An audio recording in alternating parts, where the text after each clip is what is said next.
আমার আর সারাই হবে না বাবু। ও বাবু, দয়া করে ওদেরকে একটু সাহায্য করে যান না।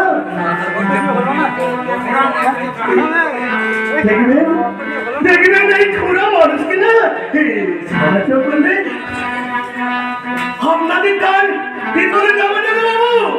হ্যাঁ, বিপরে যাবে না।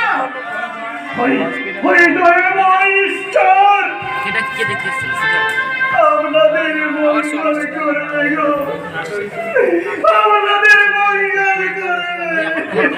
যতই তুমি চিৎকার করো, গলা কাটিয়ে চিৎকার করে ফেললো, এই বাবুরা তোমাকে একটা পয়সাও দেবে না।